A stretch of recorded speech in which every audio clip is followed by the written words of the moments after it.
Welcome to Backyard Cigars. I've got something that came out of a coffin today. No, seriously, it came out of a coffin. And we've seen this before where certain cigars will be in the cellophane, packed into a cigar coffin, which you would then remove the little tab and slide the cigar out. So that's how this cigar was shipped. One thing that I'd like to point out is that it's got multiple bands. So this is the Micallef Gomez Sanchez Leyenda number 2 Figurado. And this is a 5-year-old Ecuadorian Habano wrapper with filler. Well, let me go back to the binder. The binder is from Nicaragua, and then the filler is also a blend of Dominican, Nicaraguan, and Honduran tobacco that has been aged for 5 years. After it's rolled, they age it another year, just for good measure. And as you can see here, this was a collaboration between the Micallef family and the Gomez and Sanchez family. So if I can just bring that here, you can see the hands of friendship, which are holding on to one another. I thought that was pretty cool. It's in memory of Pedro Gomez, the late Pedro Gomez, and his sons now carry on the tradition of making cigars, and they partnered up with Micallef, and they produced this cigar, available only in this shape, this figurado, torpedo, pyramid. I'm going to remove this and I'm gonna do a little cutting, and I'll get right back to you.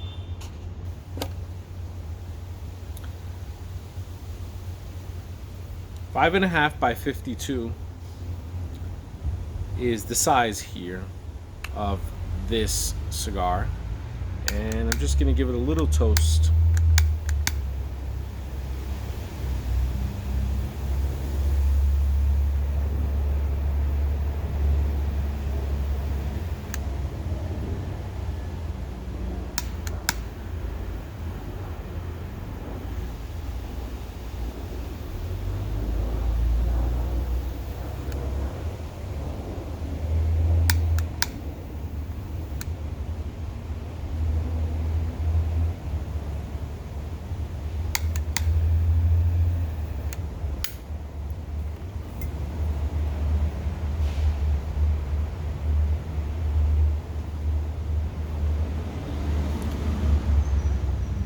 Right off the bat, I'm getting cedar, but I'm gonna smoke a little more, and I'll come right back to you and tell you what I'm getting. Okay, so initially this is started as a review on the Gomez Sanchez Figurado, but I was doing some research today, and I've been digging some things up. I mentioned how I wanted to sort of look at what the attitudes were and the smoking habits were of people many years ago, from the late 1800s to the early 1900s. And I came upon something that I just wanted to share with everybody. This is from the American Monthly Review of Reviews, an international magazine edited by Albert Shaw from January to June of 1907. And their headquarters were in New York City. That's what I have here. So apparently there was a doctor by the name of Valentin Nepalsi, or Nepals, and he was a Parisian doctor, and he wrote a book about smoking tobacco, and he delved into a lot of subjects, everything from coffee to hygienic. He dabbled. No, what I meant to say was hygiene. Yes, hygiene in school children. So this is just priceless. I gotta share this. How much, if any, should we smoke? Good question. We've all asked ourselves, how much, if any, should we smoke, right?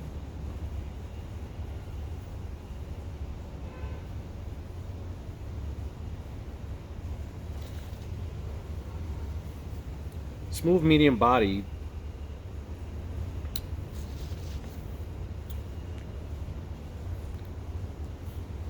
Little woody notes I'm picking up right now, and some cedar, pretty much. So back to the story. A history of the use of tobacco for smoking purposes, from the days the Spaniards first observed the Indians using the plant to the present, is given by Dr. Valentin Nalpas of the Paris Faculty of Medicine and physician to the Persian embassy, in a highly interesting article which appears in the Journal of St. Petersburg. Dr. Napals traces the development of the use of tobacco as a medical agent, and then comes naturally to the question whether or not smoking is a practice injurious to health.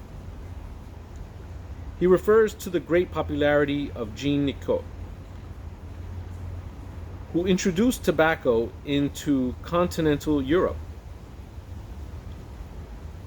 and after whom we have the word nicotine.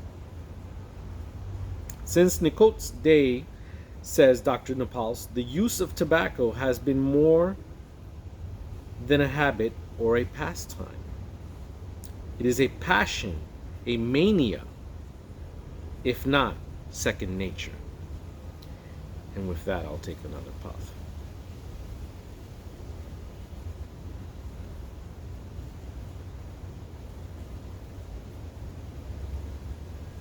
Draws a little tight. I'm hoping it'll open up a little bit. I usually have this problem, or not problem, but I usually experience this sometimes with the figurados, and then they open up a bit.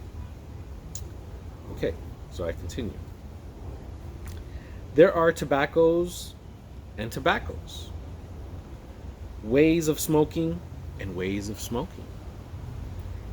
The Oriental exclaims, "You people of Europe do not know how to smoke." Perhaps he is right, says Dr. Napals. The Oriental knows all about tobacco. His supply is prodigious. It comprises every variety of fine tobacco, from the finest leaves to the most varied mixtures of the different qualities. To some of the mixtures, perfumes are added for the man who smokes nargela, which I believe is a hookah. Suave or sweet perfumes are mixed in greater or less proportion with the sharp, strong tombeco. Now, I do not know what that is, and that is my fault because I wasn't planning on reading this, or else I would have looked into what that is. But I'm thinking it's a type of tobacco, or maybe it's something to smoke a tobacco in. I will go on. That complicated vehicle, the nargela, is very hygienic. In it, tobacco is grilled in a little metallic furnace. The smoke passes through a tube and through a vaseful of pure water, or rose water, and through a second pipe to the lips of the smoker.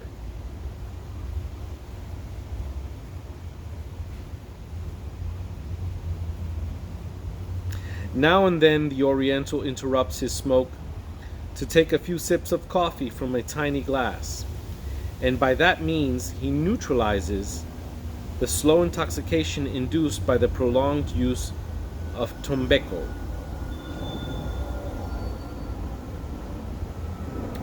Tobacco, from the time of its introduction into Europe, met bitter opposition. Its enemies had always been as numerous as its friends. And a close study of its properties shows that, like all excitants, it has faults which, if it is abused, are dangerous to the physical organism, says Dr. Napals. But if tobacco is dangerous, if it is abused, it does not follow that it is dangerous if treated as it should be treated and taken in a reasonable quantity. I am not attempting to encourage to smoke those who have not formed the habit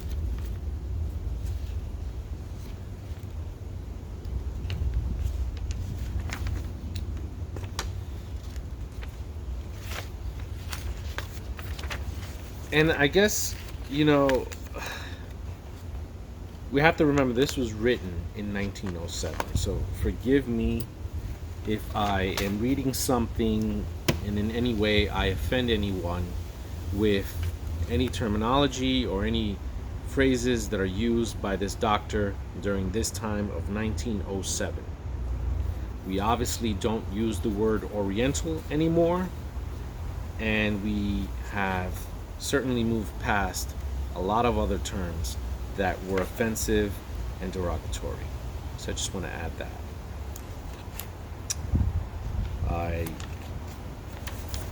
We'll finish up very quickly.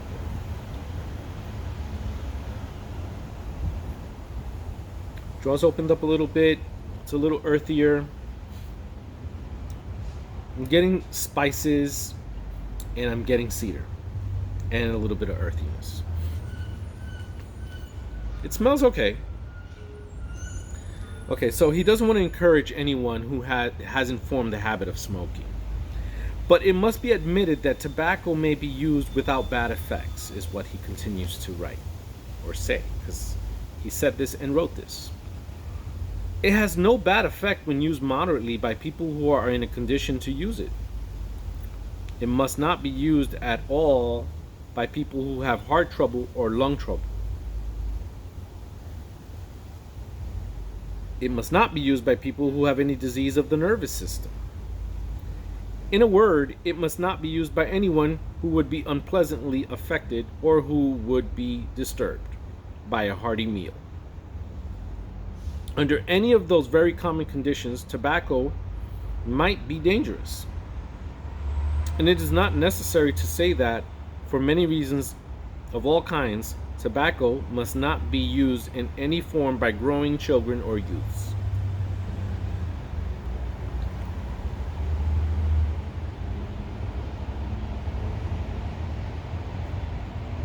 Smoke output is good now.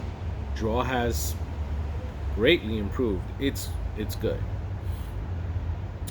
So Dr. Napals goes on to say, judged therapeutically, tobacco has an incontestable action on the intestinal canal. Many people are forced to smoke at least one cigarette as an aperitif before the morning meal. As an aperitif, the most powerful diuretics are less effective than the after-dinner cigar. In some cases, tobacco aids digestion by exciting the salivary secretion and so determining a greater activity of the gastric secretions. When pleading the cause of tobacco, physicians cite the case of a woman who suffered from hysteria. She was racked by nausea, and all treatments had failed to check her paroxysms. A doctor advised her to smoke one cigar after each meal. She did so, and so did her vomiting and nausea cease. When she neglected to smoke, her paroxysms returned. In many cases, the cigarette has been useful for the prevention or cure of nausea. Pregnant women find benefit from it. And according to the testimony of the Jesuit priest Charleroi, in cases of asphyxiation and drowning, tobacco has been of use. I'm not making this stuff up. This is not, I haven't made this up. This is real. I'm going to find more of this stuff to share with you, just how the attitudes have changed and how the information has changed. Okay, many doctors have spoken against tobacco, and with reason. Societies have been formed to war against its use. These societies exaggerated the evils of tobacco and their complaints, made in the name of hygiene.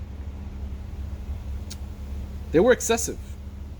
They tried to forbid its use in any form. Exaggerations are not successful, and perhaps for that reason, many of the societies failed completely.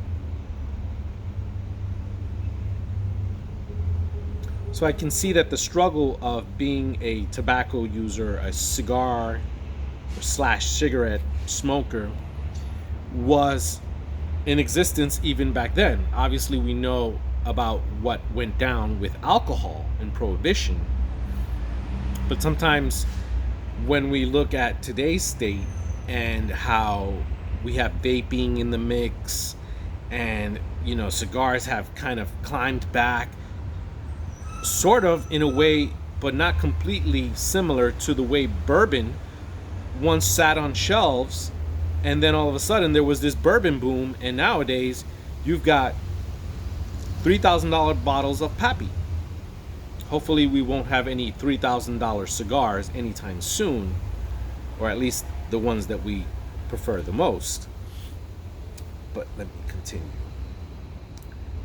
After a very serious study of the properties and the effects of tobacco, Dr. Nepals says, I conclude that there are no pernicious effects when tobacco is used moderately. I'm just assuming that's how he sounded when he said that, with a lot of conviction. Pernicious results follow immoderate, often foolishly excessive use of it. Smoked as it should be smoked, tobacco causes a man to forget his anxieties for a time. I'm straight. And the man who smokes as he ought, and in the only way that tobacco was made to be smoked, need not fear his pipe or his cigar. Hear that? Need not fear it. But even habitual smokers should avoid smoking on an empty stomach, unless they take this smoke as an aperitif.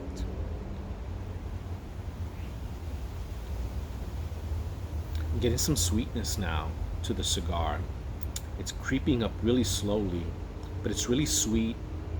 It's an underlying sweetness, and it's going very well with that little woodiness and little earthiness that I got from the beginning of the cigar. So, not on an empty stomach. Avoid the empty stomach. And no one should smoke in his sleeping room. Avoid that.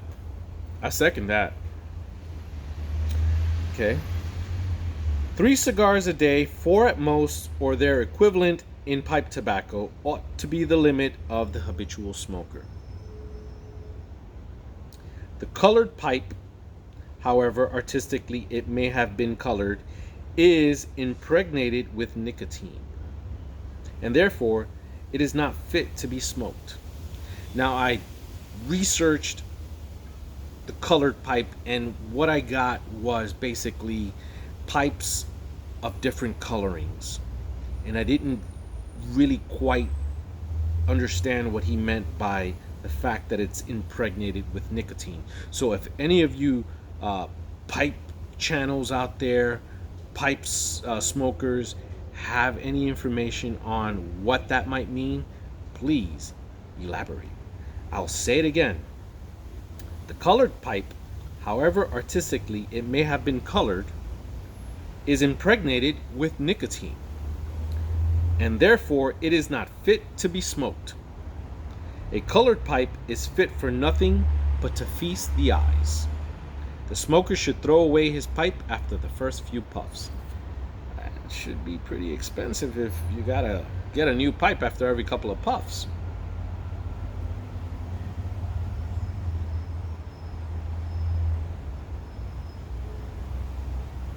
Okay. The smoker, the cigar smoker, should throw away his pipe. No, I'm sorry. The cigar should be thrown away or aside when but 3/4 smoked, just as a cigarette. This is because nicotine, the alkaloid contained in tobacco leaves, does not volatilize until it attains 250 degrees. And as it is drawn with the smoke toward the mouth when the fire is near the mouth end of the cigar or cigarette, there is danger. It is apt to be drawn into the mouth. The habit of smoking the wet stump of a cigar impregnated with nicotine is essentially weak, foolish, indelicate, not to say greedy.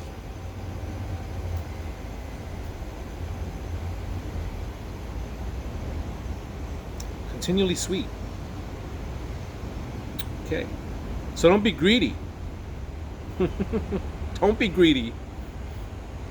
You nub smokers, you. That's me. Okay. So we left off with don't be greedy. And then he goes on to say, here we have an act that betrays absolute ignorance of the composition of tobacco smoke. The intelligent smoker will not relight his cigar or his pipe because he knows that the smoke of relighted tobacco is impure and that it cannot be purified. Experienced smokers know that the first puffs of tobacco smoke are most agreeable, while the last of the smoke is distasteful and acrid. It does not irritate the throat. It causes the smoker, if it does not irritate the throat, it causes the smoker to cough.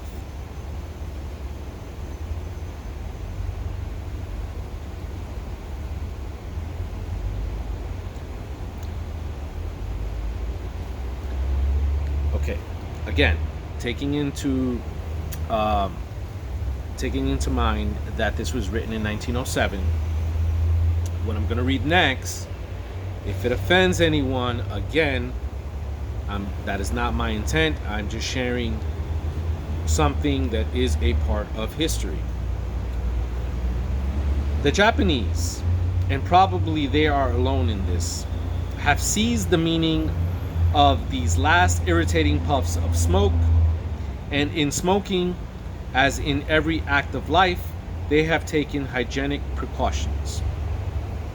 I had occasion to study their method on board a Japanese warship to which I was invited 15 years ago. Their tobacco is stripped in threads like hair, or to put it better, as fine as corn silk. This finely stripped tobacco is stuffed into an exceedingly small pipe, and of each pipe the Japanese draws 2 whiffs, only 2, no more. The sight astonished me, and noticing my astonishment, the surgeon explained to me that they smoked in that way to avoid inhaling nicotine. The pipes had to be lighted every minute, but no matches were used. The pipes being held at burning fuse-like wicks, suspended for that purpose at the corners of the ship. I considered the whole arrangement hygienic. As tobacco is noxious in proportion to the amount of nicotine held by it, A man ought to think seriously before he makes his selection of the origin of his tobacco. Now, I can get behind that.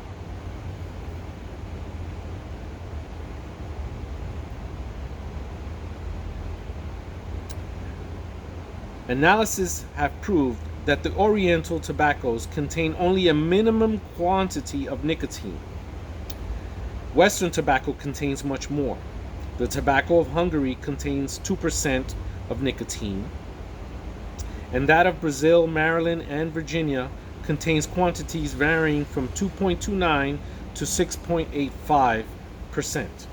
Tobacco marketed by Garonne holds the largest proportion of nicotine, nearly 8%.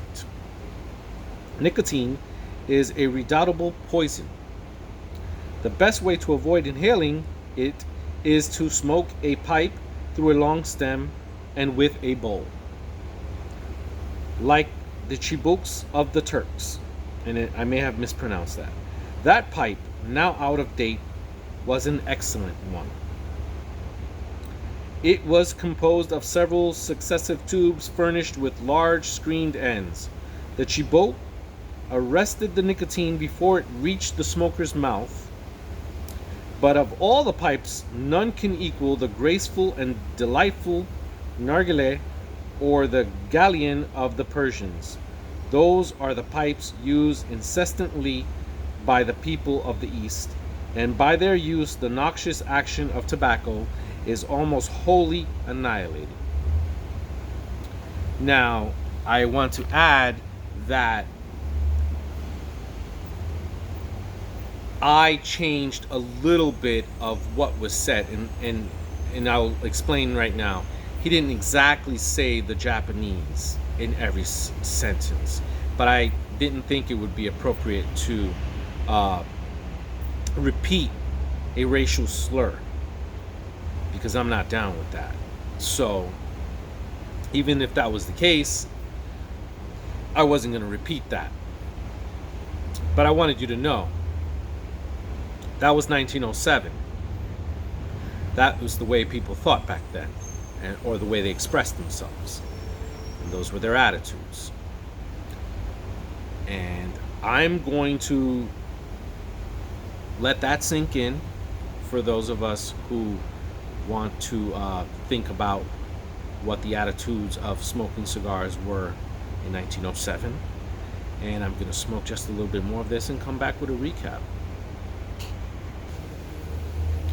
Welcome back, and I happen to have found a little inscription in the band. The one with the holding of the arms. And it says, an alliance between two great families. Caliph Gomez Sanchez. That's pretty cool. The cigar has turned out pretty good. I haven't had any complaints about it. I'm going to say this because I have to say this. Do I wish it was at a lower price point? I do. I really do feel that it's a tad bit much for what they're asking. But that's my opinion. That might not be your opinion. You might actually feel that it's well priced and that it's not overpriced.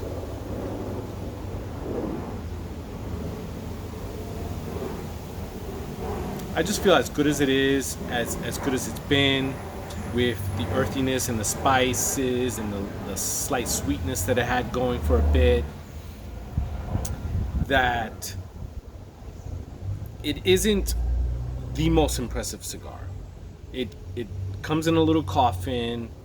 It's a cigar that it's dedicated to someone. And you know how I feel about cigars that are dedicated to someone? They're usually, or they're supposed to be, very good, because you're dedicating it to someone. Or if you're dedicating a cigar for an anniversary, a birthday, whatever it is, an achievement, whatever it is that you're celebrating, if it's a celebratory cigar from the perspective of the manufacturer, the blender, it should be really good. We should expect it to be really good. And depending on what milestone it's celebrating or what individual it's celebrating, it should knock our socks off, or should try to at least. I'm not getting a knock my socks off flavor profile from the cigar. It's agreeable. It tastes good. It definitely has great construction, but I wouldn't see this in the upper category of cigars.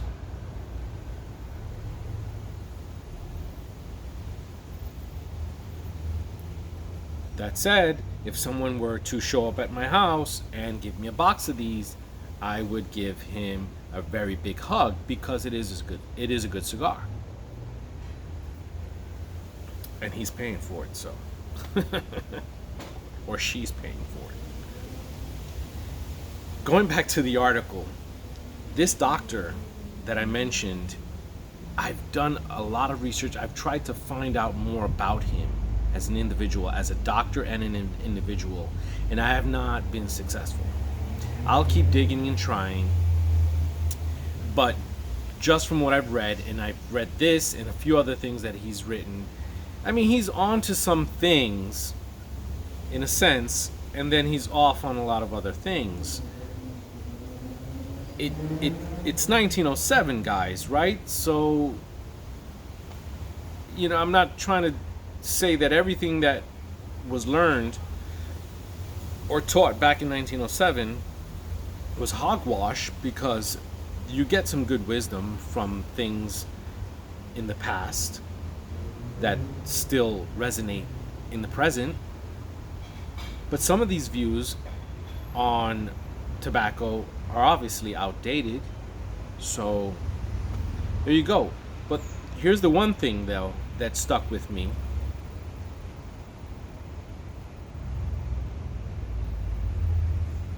And that is something that I've been trying to find out for quite some time, which is, did they inhale cigars in the early 1900s and in the late 1800s? So far, my research has indicated that they did not. Or if they did occasionally, like they do today. So I'm going to leave you now. I'm going to write the notes of this cigar as I wind it down close to the nub, or as much as I choose to smoke it. I'm not going to do the 3/4 thing. That's obviously not an option right now. But thank you for watching, and see you next time on Backyard Cigars.